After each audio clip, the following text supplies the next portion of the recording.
ಎಲ್ಲ ಆತ್ಮಬಂಧುಗಳಿಗೂ ಶರಣಾರ್ಥಿಗಳು. ಮೊದಲಿಗೆ ಈ ಜಗತ್ತಿಗೆ ಸರಳವಾದ ಧ್ಯಾನವನ್ನ ಪಸರಿಸಿದಂತಹ ಬ್ರಹ್ಮ ಋಷಿ ಸುಭಾಷ್ ಪತ್ರಿಜಿ ಅವರಿಗೂ, ಸ್ವರ್ಣಮಾಲಾ ಮಾತಾ ಅಮ್ಮನವರಿಗೂ ಹಾಗೂ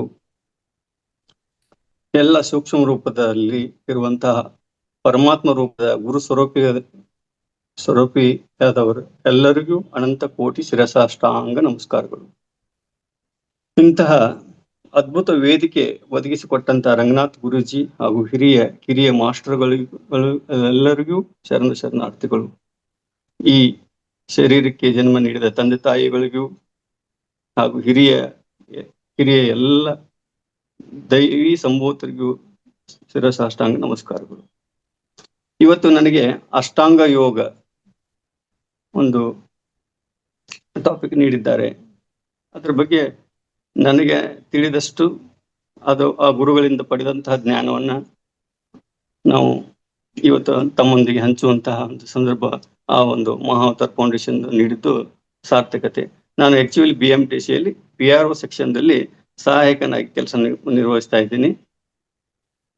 ನಾನು ಯಾವುದೇ ಅಧಿಕಾರಿ ಅಲ್ಲ, ಸಾರಿ, ಅದು ಬೈ ಮಿಸ್ಟೇಕ್ ಆಗಿದೆ. ನಾನು ಕಿರಿಯ ಸಹಾಯಕನಾಗಿ ಆಕ್ಚುಲಿ ನಿರ್ವಾಹಕ ಮೂಲ ಹುದ್ದೆ ನಂದು, ಆದ್ರೂ ಕಿರಿಯ ಸಹಾಯಕನಾಗಿ ಕೆಲಸ ಮಾಡ್ತಾ ಇದ್ವಿ. ಆಗ್ಲಿ, ಪರವಾಗಿಲ್ಲ. ಹಾಗಾದ್ರೆ ಯೋಗವೆಂದರೆ ಏನು? ಅಷ್ಟಾಂಗ ಯೋಗ ಅಂದಾಗ ಯೋಗ ಅಂದ್ರೆ ಏನು ಅನ್ನೋದ್ರ ಬಗ್ಗೆ ನಾವು ಸ್ವಲ್ಪ ಡಿಸ್ಕಷನ್ ಮಾಡೋಣ.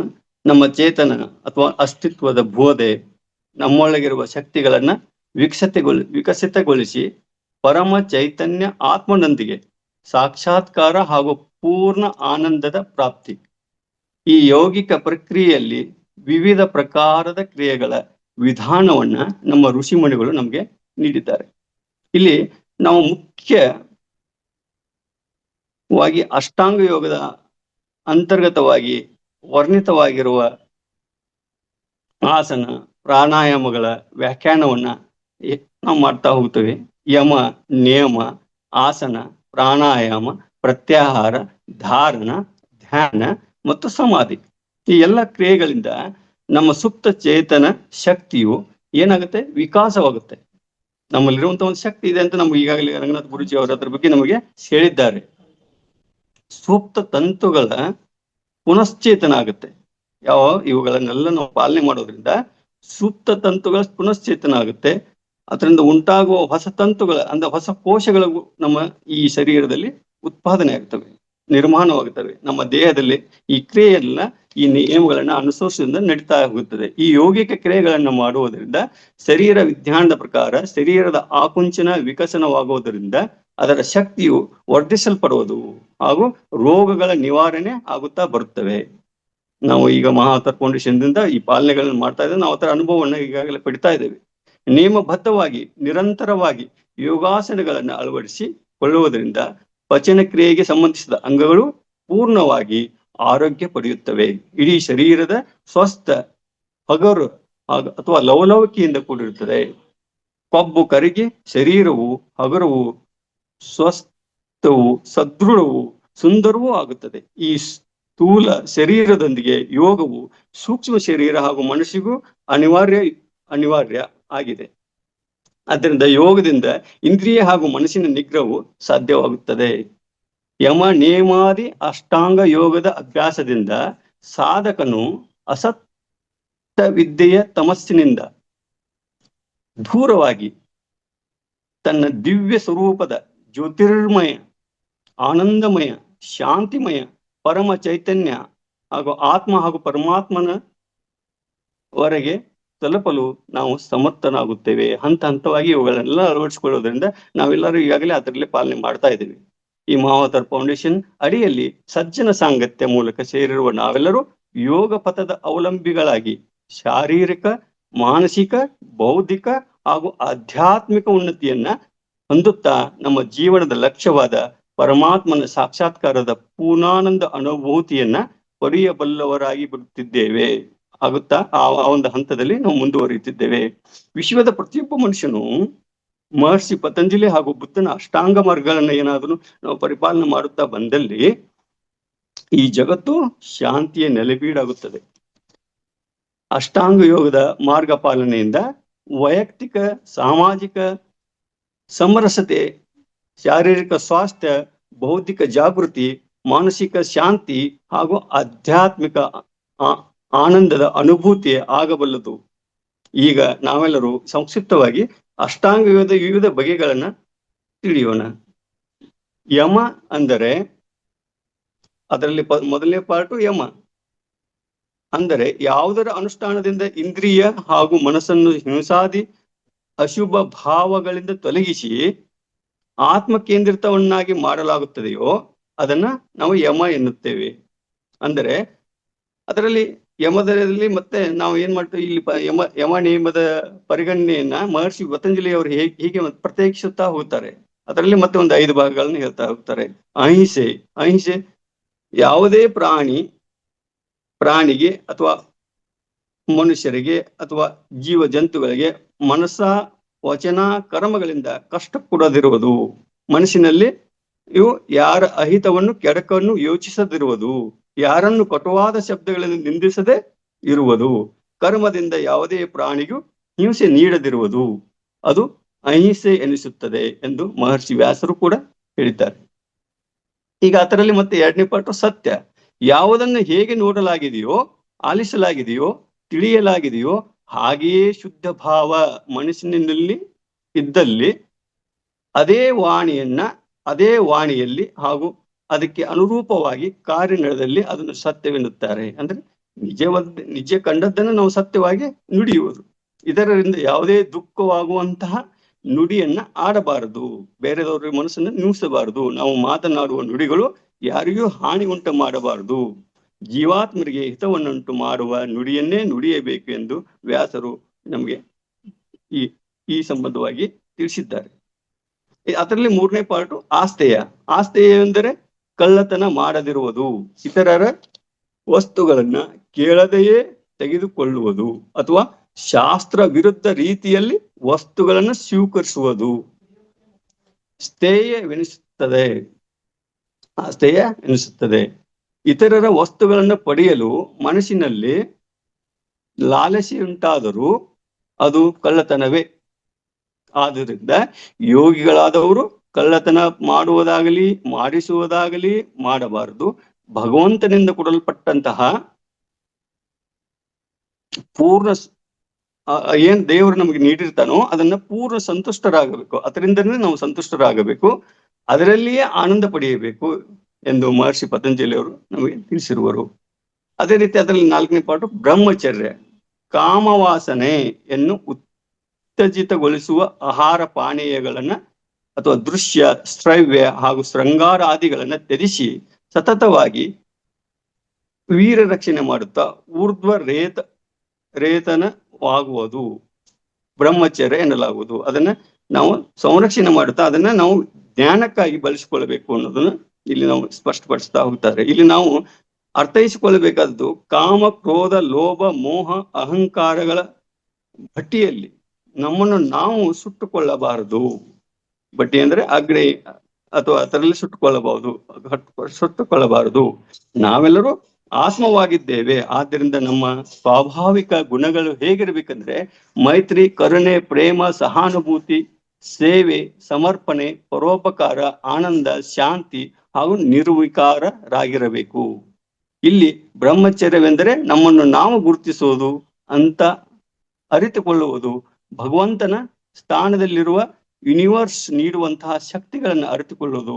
ಈ ಜೀವನವೆಂಬ ಜಾತ್ರೆಯಲ್ಲಿ ಅಲ್ಪಕಾಲೀನ ಒಬ್ಬರ ಹಿಡಿತಗಳು, ಕಷ್ಟ ಸುಖಗಳು ಇದ್ದೇ ಇರುತ್ತವೆ. ಆದುದರಿಂದ ಆಡಂಬರ, ಅತಿ ಆಸೆಗಳ ಹಿಂದೆ ಹೋಗದೆ ಭಗವಂತನ ನೀಡಿರುವ ದಿವ್ಯ ಶಕ್ತಿಗಳಿಂದ ಸಂಪನ್ನರಾಗಿ ಬ್ರಹ್ಮಚರ್ಯ ಪಾಲನೆ ಮಾಡುತ್ತಾ ಅಸೀಮ ಶಾಂತಿ, ಅಪರಿಮಿತ ಆನಂದ ಹಾಗೂ ಅಪಾರ ಸುಖವನ್ನ ನಿಮ್ಮೊಳಗಿನಿಂದಲೇ ಪಡೆದುಕೊಳ್ಳಿ ಅಂತ ನಿಮ್ಮೊಳಗೆ ಇದೆ ಅದನ್ನು ಪಡೆದುಕೊಳ್ಳಿ ಅಂತ ಈಗಾಗಲೇ ನಾವು ಮಹಾತರ್ ಫೌಂಡೇಶನ್ ನಲ್ಲಿ ಈ ಜ್ಞಾನವನ್ನು ಪಡಿತಾ ಇದ್ದೇವೆ.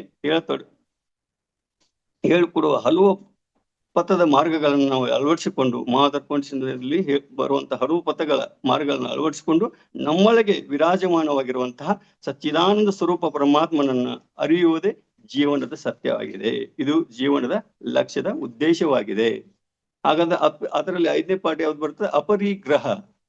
ಪರಿಗ್ರಹವೆಂದರೆ ಎಲ್ಲವ ಕಡೆಗಳಿಂದ ಸಂಗ್ರಹ ಮಾಡುವ ಪ್ರಯತ್ನ. ಆದರೆ ಜೀವನಕ್ಕೆ ಕನಿಷ್ಠತಮ ಧನ, ವಸ್ತ್ರ, ಮನೆ ಮೊದಲಾದ ಪದಾರ್ಥಗಳಿಂದ ಸಂತುಷ್ಟನಾಗಿ ಧ್ಯಾನ ಮಾಡುತ್ತಾ ಜೀವನದ ಮುಖ್ಯ ಲಕ್ಷ್ಯವಾದ ಪರಮಾತ್ಮನ ಅಂದರೆ ವಿಶ್ವಶಕ್ತಿಯ ಆರಾಧನೆ ಮಾಡುವುದೇ ಅಪರಿಗ್ರಹ. ದೇವರು ನೀಡಿದ ಐಶ್ವರ್ಯಗಳೆಲ್ಲವೂ ತನ್ನದು ಎಂದು ಅಹಂಕಾರ ಪಟ್ಟುಕೊಳ್ಳದೆ ಎಲ್ಲವೂ ನಿನ್ನದೇ ಎಂಬ ಭಾವದಿಂದ ಜೀವನವನ್ನು ಜೀವಿಸುತ್ತಾ ನಮ್ಮಲ್ಲಿರುವ ಜ್ಞಾನ ಭಂಡಾರ ಸುಖವನ್ನ ಇತರರಿಗೆ ಹಂಚಲು ಬಳಸಬೇಕು ಎಂದು ಮಹರ್ಷಿ ವ್ಯಾಸರು ಹೇಳಿರುವರು. ಅದನ್ನೇ ನಾವು ಕೂಡ ಈ ನಮ್ಮ ಮಹಾವತಾರ್ ಫೌಂಡೇಶನ್ ಪಾಲನೆ ಮಾಡ್ತಾ ಇದ್ದೇವೆ ಎಲ್ಲರೂ. ನಿಯಮ, ಇನ್ನೇ 2ನೇ ಪಾಠ ನಿಯಮ ಬರುತ್ತೆ. ಇದರಲ್ಲಿ ಪತಂಜಲಿ ಮುನಿಗಳು ಹೇಳಿರುವಂತೆ ಅದರಲ್ಲಿ ನಿಯಮಗಳಲ್ಲಿ ಶೌಚ, ಸಂತೋಷ, ತಪಸ್ಸು ಮತ್ತು ಸ್ವಾಧ್ಯಾಯ, ಈಶ್ವರ ಪ್ರಣಿಧಾನ ಇವುಗಳನ್ನ ನಾವು ಪಾಲಿಸಬೇಕು ಅಂತ ಹೇಳ್ತೇವೆ. ನಾವು ಶೌಚ ಅಂದ್ರೆ ಯೂಶುವಲಿ ಶುದ್ಧತೆ, ಪವಿತ್ರತೆ. ಈ ಶೌಚ, ಶುಚಿತ್ವ ಹಾಗೂ ಪವಿತ್ರತೆಯಲ್ಲಿಯೂ 2 ಪ್ರಕಾರಗಳು. ಒಂದು ಬಾಹ್ಯ ಶುದ್ಧಿ. ಬಾಹ್ಯ ಶುದ್ಧಿ ಅಂದ್ರೆ ಎಲ್ಲರಿಗೂ ಗುರ್ತಿದೆ, ಸ್ನಾನ ರೂಪದಲ್ಲಿ ಜಲದಿಂದ ಶರೀರ ಶುದ್ಧಿಯನ್ನ ಮಾಡಿಕೊಳ್ಳುವುದು. ಇನ್ನೊಂದು ಅಭ್ಯಂತರ.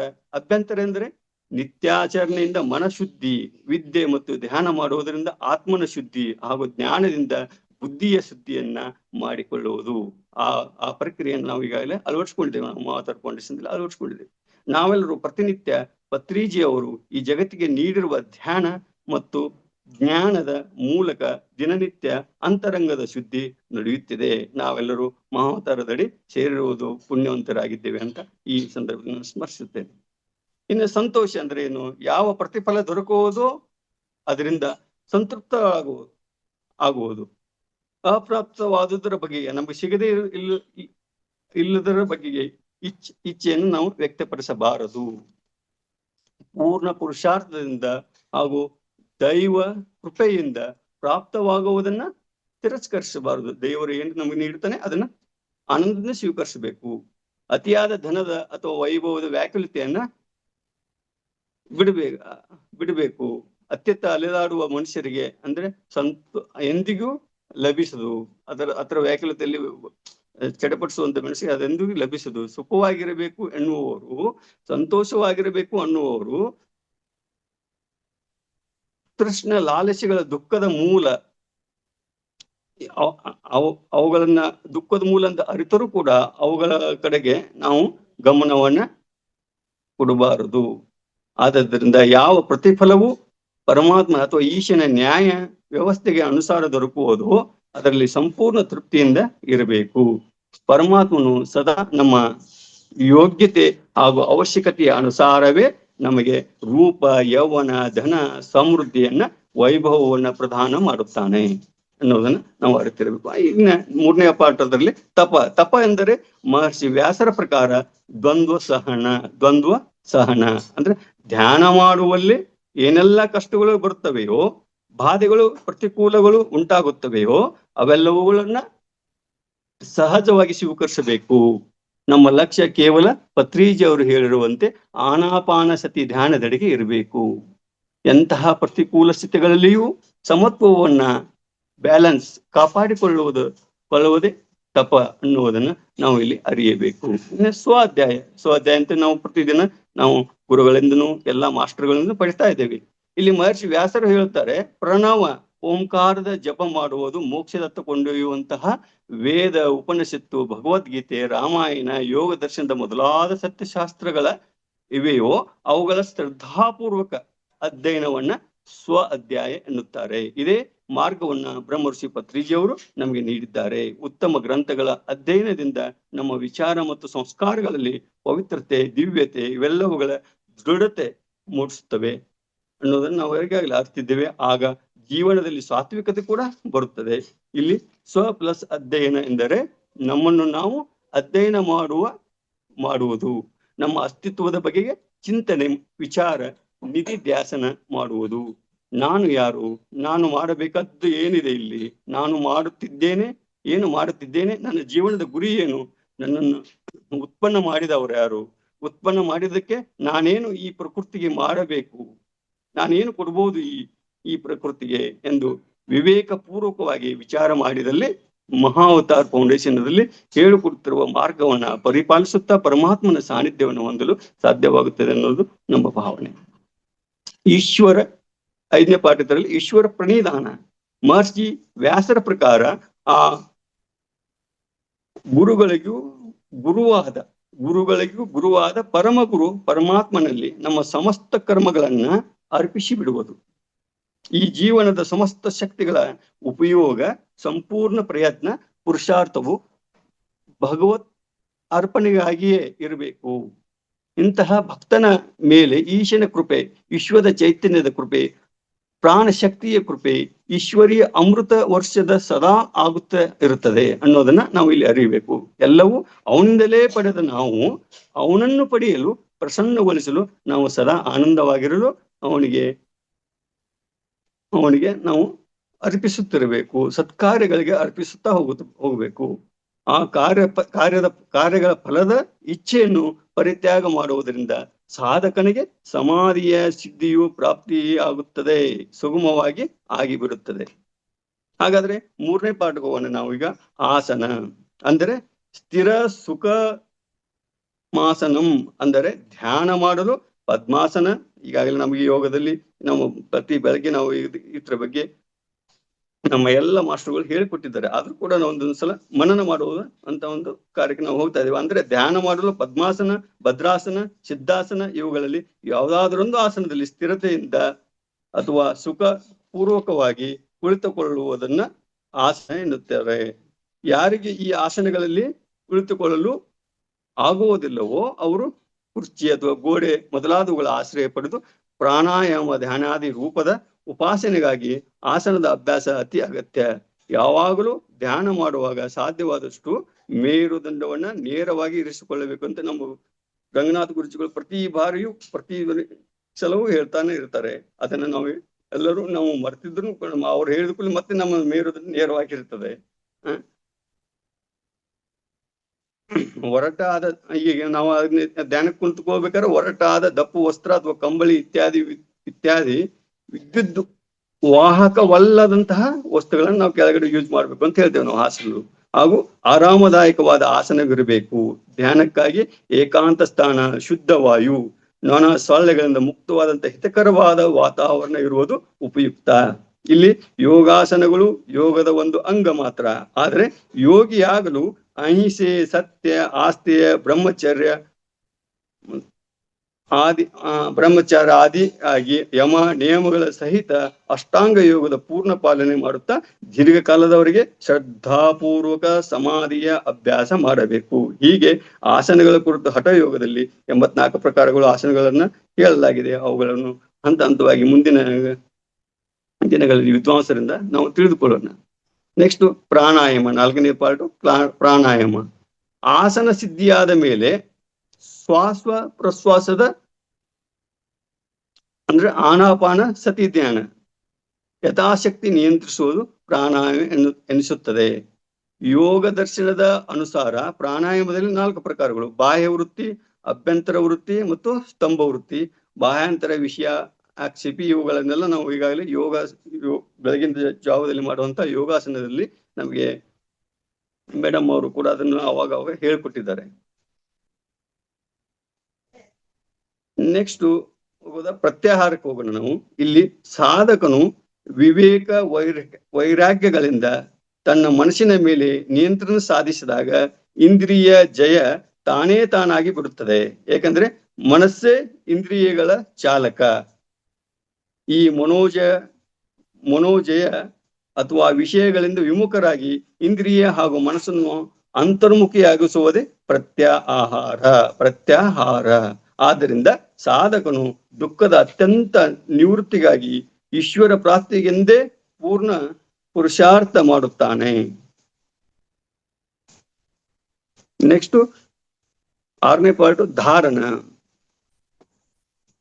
ಈ ಧಾರಣ ಅಂದ್ರೆ ನಾಭಿ ಚಕ್ರ, ಹೃದಯ ಪುಂಡಲೀಕ, ಮೂರ್ಧಾ ಜ್ಯೋತಿ ಅಥವಾ ಭ್ರೂಮಧ್ಯೆ, ಬ್ರಹ್ಮರಂಧ್ರ ಅಂದ್ರೆ ನಾವೇನು ಸಪ್ತ ಚಕ್ರಗಳ ಬಗ್ಗೆ ನಾವು ಈಗಾಗಲೇ ಅರಿವಿಗೆ ತೆಗೆದುಕೊಂಡಿದ್ದೇವೋ, ನಾಸಿಕಾಗ್ರ, ಜೀವಾಗ್ರ ಇತ್ಯಾದಿ ಶಾರೀರಿಕ ಭಾಗದಲ್ಲಿ ಯಾವುದಾದರೊಂದರ ಮೇಲೆ ಮನಸ್ಸನ್ನ ನೆಲೆಗೊಳಿಸುವುದು ಅಥವಾ ಏಕಾಗ್ರಗೊಳಿಸುವುದು, ಅದನ್ನೇ ನಾವು ಧಾರಣ ಎನ್ನುತ್ತೇವೆ ಎನಿಸುತ್ತದೆ.